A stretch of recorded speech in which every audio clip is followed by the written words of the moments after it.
না, কিন্তু আপনারা তো তারেক জিয়ার জন্য জিব্বা দিয়ে রাস্তা পরিষ্কার করে ফেলতেছেন, তাহলে আমাকে কেন দিবেন না? Why not? আপনি শোনেন, আপনার নাম কি বললেন? আপনি দেশটাকে পরিকল্পিতভাবে আমাদের মধ্যে এটা কেওয়াস সৃষ্টি করতেছেন আপনারা। আমার এদের দরকারটা কি তাহলে? ভাই উনি হলো এই আসনের হলো এমপি ক্যান্ডিডেট, ঠিক আছে? কোন দলের স্যার? জামাত ইসলামী। জামাত ইসলামী। বুঝতে পারছি স্যার, আমাদের ক্যান্টনমেন্টের নিরাপত্তার সাথে ক্যান্টনমেন্টের গানে না না, আপনারা তো ওখানে গান নিয়ে বসে আছেন, আপনারা জিব্বা দিয়ে চাইতে ফেলতেছেন পথ তারেক জিয়ার জন্য। আমরা কেন চাইতে পারবো না? আমাদের তো সরকার স্যার এটা আমাকে বলে তো ইয়ে হবে না যে স্যার এটা স্যার আপনি এই হিসেবে দেশটাকে পরিকল্পিতভাবে ধ্বংসের দিকে নিয়ে যাচ্ছেন, আবার পরিকল্পিতভাবে ধ্বংস করতেছেন আপনারা। দিস ইজ টোটালি দেশটাকে টোটালি সেনাবাহিনী কিছু অফিসার স্যার আমি আপনাদের তো যাওয়ার নিষেধ করি না স্যার। হচ্ছে বাংলাদেশের সেনাবাহিনীকে আপনারা বিতর্কিত করতেছেন, সরাসরি ডিসক্রিমিনেশন করতেছেন আপনি, ঠিক আছে? একেবারে সরাসরি। আমি পরিবেশ সেনা প্রধানের সঙ্গে কথা বলবো। আপনি তার স্যার সাথে কথা বলতেন, আপনি এখানে বলতে পারেন স্যার, হ্যাঁ আপনি কথা বলে দেন। কিন্তু আমার গাড়ি আটকে রাখবেন কেন আপনি? আমি তো স্যার আপনাকে না না, আপনি তো আটকে রাখছেন। আমি তো স্যার আপনাকে যাইতে দিলাম স্যার, আমি তো আপনাকে আমাকে একটু সহযোগিতা করবেন। আমার টোটালি সেনাবাহিনী এদেশের সম্পদ, এই সম্পদকে আপনারা বিতর্কিত করতেছেন আপনাদের ব্যক্তি স্বার্থে। স্যার একটু স্যার ব্যক্তি স্বার্থে করতেছেন, ব্যক্তি স্বার্থে সরকারকে, এই প্রশাসনকে আপনারা বিতর্কিত করতেছেন। একটু আমাকে সময় দিন স্যার। মানে আরেকটার জন্য একটা মোটরসাইকেল মেরে দিয়ে চলে গেছিল। এটা ডিসঅ্যাপয়েন্টিং সিচুয়েশন করে সারা দেশে খুব তাড়াতাড়ি আপনাদের জন্য দেশটা বিশৃঙ্খলা হবে। পুরো দেশটাই বিশৃঙ্খলা করতেছেন আপনারা।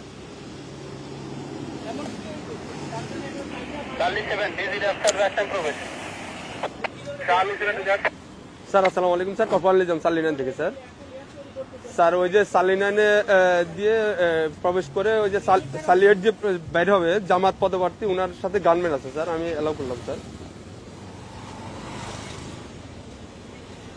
এমপি পদপ্রার্থী, সংসদ পদপ্রার্থী, ওনার সাথে গানম্যান আছে স্যার। আমি তারেক জিয়ার প্রতিদ্বন্দ্বী ডাক্তার এস এম খালেদুজ্জামান বলেন। স্যার ওই যে বলেন তারেক জিয়ার প্রতিদ্বন্দ্বী 17 আসনের স্যার অন্যতম ওইটাই উনাকে ক্যান্ডিডেট। বললাম স্যার, উনি আমার সাথে আমার সঙ্গে কথা বলাই দেন। আচ্ছা স্যার একটু কথা হ্যালো, আসসালামু আলাইকুম। আমি doctor S M Khaleduzzaman, Dhaka 17 আসনের জামাত ইসলামী। না, কিন্তু আপনারা তো তারেক জিয়ার জন্য জিব্বা দিয়ে রাস্তা পরিষ্কার করে ফেলতেছেন, তাহলে আমাকে কেন দিবেন না? Why not? আপনি শোনেন, আপনার নাম কি বললেন? আপনি দেশটাকে পরিকল্পিতভাবে আমাদের মধ্যে এটা কেওয়াস সৃষ্টি করতেছেন আপনারা। নো নো নো নো, কেন নয়? আপনারা দেশটাকে ধ্বংসের দিকে নিয়ে যাচ্ছেন এবং কিছু অফিসার নিজেদের ব্যক্তি স্বার্থ হাসিলের জন্য আমাদের সুপরিকল্পিতভাবে 5 আগস্টের পরে আমাদের দেশটাকে আপনারা ধ্বংস করতেছেন, আমাদের দেশটাকে পুরো ধ্বংসের দিকে নিয়ে যাচ্ছেন আপনারা। আমি সেনা প্রধানের কাছে এটা কমপ্লেন করতে চাই। আপনাদের অফিসারের সঙ্গে আমি কথা বলতে চাই। রয়েছে স্যার, বডি ক্যামেরা অন আছে স্যার। আমাদেরকে নিরাপত্তা দিচ্ছে, আমাদেরকে নির্বাচন কমিশন থেকে নিরাপত্তার জন্য দিচ্ছে গানম্যান, আবার আপনি আমাকে যাইতে দেবেন না কেন? স্যার আসসালামু আলাইকুম স্যার। অত্যন্ত সুপরিকল্পিতভাবে আমাদের দেশটাকে ধ্বংস করা হচ্ছে, খুবই পরিকল্পিতভাবে। স্যার বলছি স্যার স্যার স্যার আমরা এটা নির্বাচন কমিশনকেও জানাতে স্যার আসসালামু তোমরা ভিডিও আলাইকুম করো, আমাদের গাড়িটা আটকে, তোমরা ভিডিও করো, এটা ভিডিও করো যে আমাদের গাড়িটা এখানে স্যার। সরি যেতে না। স্যার, এখানে ক্যামেরাম্যান ভিডিও করা যাবে না কেন স্যার। আপনারা তো ভিডিও করছেন কেন? আমরা তো কেন এই অধিকার আছে বিচারটা স্যার। কেন আপনার করবেন? এটা- আপনারা আপনার দেশটাকে আপনার পরিকল্পিতভাবে কেন ধ্বংসের দিকে নিয়ে যাচ্ছেন বাবা? স্যার বুঝতে অনেক পারছি মানুষ স্যার, রক্ত আমি দিয়েছে, আপনার কথা বুঝতে অনেক পারছি স্যার। মানুষ রক্ত দিয়েছে, আপনারা আর রক্ত নিয়েন না আল্লাহর রাস্তে। দেশটাকে সেনা প্রধান অত্যন্ত ঐতিহাসিকভাবে দেশটাকে এভাবে রক্ষা স্যার করছে। আমি তো আপনাকে যাইতে নিষেধ করি না স্যার। হ্যাঁ, আমি তো আপনাকে বলছি আপনি যান স্যার, কিন্তু আমাদের ক্যান্টনমেন্টে গান নিয়ে অস্ত্র নিয়ে ঢুকা নিষেধ, এটা স্যার। তাহলে এটা আমরা আপনাকে গানম্যান কেন দিচ্ছি? ক্যান্টনমেন্টের জন্য না স্যার, ক্যান্টনমেন্টের জন্য আমরাই নিরাপত্তা দিচ্ছি পার আপনাকে হয়ে যাবো বলছি, আমরা তো পার হয়ে যাবো, স্যার। এটা ঠিক আছে, ভিতরে আপনি আমরা তো পার হয়ে যাবো। আমার কথা ভিতরে কোনো প্রবলেম হয়ে থাকে তাহলে আপনার এই ড্রাইভারটা ক্যান্টনমেন্ট নেবে। আমার এরপরে কে দেখবে? এরপর স্যার আপনি ওই ক্যান্টনমেন্ট পার হওয়ার পরে স্যার আপনার গানম্যান থাকবে স্যার। আমার এখান থেকে গানমানের জায়গায় আমি থাকবে না, তখন আপনার দল দিয়ে পিটাইবেন আর আপনারা অন্য দল দিয়ে পিটাই আপনাদের দেখবেন, মজা দেখবেন। ক্যান্টনমেন্টের ভিতরে তা তারেক জিয়ার সঙ্গে তো আপনারা হাজার হাজার স্যার। লোক নিয়ে যাচ্ছেন, কেন নিয়ে যাচ্ছেন? স্যার এটা এখন আমি আপনাকে জবাবটা আমি দিতে পারতেছি না। কেন পারবেন না? আপনার যদি সেটা আপনাকে আপনি যদি কোনো আপনাদেরকে তো- সমস্যা আপনারা তো প্রশাসনের লোক, আপনাদেরকে জবাব স্যার দিতে বুঝতে তো হবে। আমাদের যদি কোনো ইয়া থাকে, আপনার যদি কোনো কমপ্লেন থাকে, আপনি তো স্যার বললেন যে আমাদের স্যারের সাথে কথা বলবেন। হ্যাঁ, আমরা ওনার আপনি সাথে কথা বলেন স্যার, আমি তো আপনার ওই না, না, কিন্তু ইয়াটা দিতে জবাব পারবো না বলো না, আমরা পারবো না। এটা অসহায়ত্ব প্রকাশ কেন স্যার। করবেন? এটা তো আমার যেটা নিয়ম স্যার, রুলস দেওয়া হয়েছে স্যার আপনারা পরিকল্পিতভাবে দ্বিচারিতা কেন করবেন? স্যার।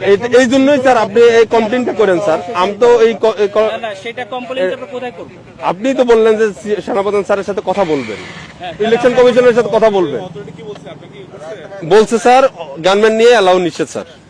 আপনার যেতে গেলে এমনিতে আমার কাছে সহযোগিতা করতে হবে স্যার। একটু সতর্ক করেন স্যার প্লিজ। না, না, না, সহযোগিতা না। আপনারা অত্যন্ত পরিকল্পিতভাবে দেশটাকে ধ্বংস করছেন। দেশটাকে রক্ষার দায়িত্ব আপনাদের। তাই না? স্যার আমরা তো আপনারা পরিকল্পিতভাবে দেশটাকে ধ্বংসের দিকে নিয়ে যাচ্ছে। বুঝতে পারছি স্যার। এটা তো সুন্দরভাবে আমাদের দেশটাকে একটা কেওয়াস সৃষ্টি করতে যাচ্ছে। মানে লেভেল একটা এজেন্ট হিসেবে একটা পরিকল্পিত স্যার ক্যান্টনমেন্টে আপনি হয়তোবা জানেন কিনা জানি না, ক্যান্টনমেন্টে এই যে এই রুলস গুলা আপনাকে ফলো করতে হবে স্যার। আমরা আমরা স্যার ক্যামেরা এমন আছে স্যার, ক্যামেরাটা একটু অফ রাখতে হবে। মোবাইলে আপনার ইয়াতে রাখেন, আপনার কথা বলতে কথা বললেন, সমস্যা নাই স্যার। মোবাইল হাতেও রাখা যাবে না। হ্যাঁ রাখা যাবে, আপনি ইয়া করতেছেন স্যার। আপনি যেতে পারবেন স্যার, কিন্তু আপনার যে গানম্যান এই সময় বুঝছেন, স্যার। সময় সবসময় থাকে না, ঠিক আছে? আপনাদের সময় সবসময় সমান যায় না। স্যার স্যার বহুত বড় বড় অফিসাররা স্যার। পা ধরছে পাশে অফিসে পরে আমাদের যাইয়া, স্যার আমরা কিছু বলি নাই। স্যার আমরা এরকম কুকুরের মতো পাছাটা হই নাই, স্যার ঠিক আছে? স্যার আমরা এখন গোলামির না না, আমরা তো না, গোলাম না, হয়ে স্যার, গেছি। আমরা- আপনারা অলরেডি গোলাম হয়ে গেছেন, দেশটাকে ঠিক আছে। বিক্রি করে দিয়েছে একটা দলের কাছে। যাও, তুমি দেশটাকে পরিকল্পিত করে গোলাম হয়ে গেছে। আমরা এখন কোথায় কমপ্লেন করবো বলেন? স্যার আপনি আমাকে তো ব্যাক করতে হবে। আমি অস্ত্র স্যার দেয় ওই পাশে যে আপনাদের পিটানি খাবো আমি? কেন আপনারা আমরা পিটাবে আমাদের কেন শুধু আপনারা এই শুধু জগন্নাথে মারামারি করতেছে আপনাদের গাড়ির সামনে ঠেকাইছেন। স্যার এটা তো আমাদের তো বাইরের এরিয়া, এটা সিভিল এরিয়া, এটা তো এখন আমি সিভিল বাইরে এরিয়া। যেয়ে কি করবো? তাহলে আমার গাড়ি নিয়ে এখন ব্যাক করে দিন, আমি ব্যাক খেয়ে আমি চলে যাই। স্যার ঠিক আছে স্যার। স্যার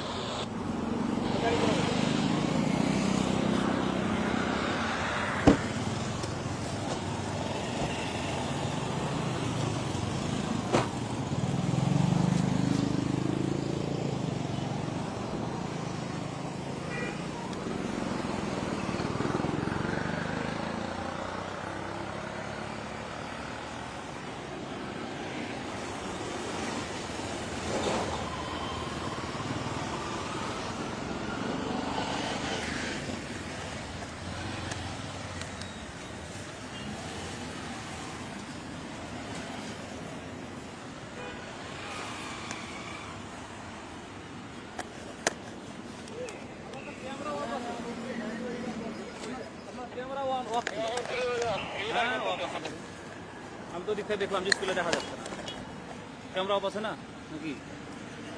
এখন অফ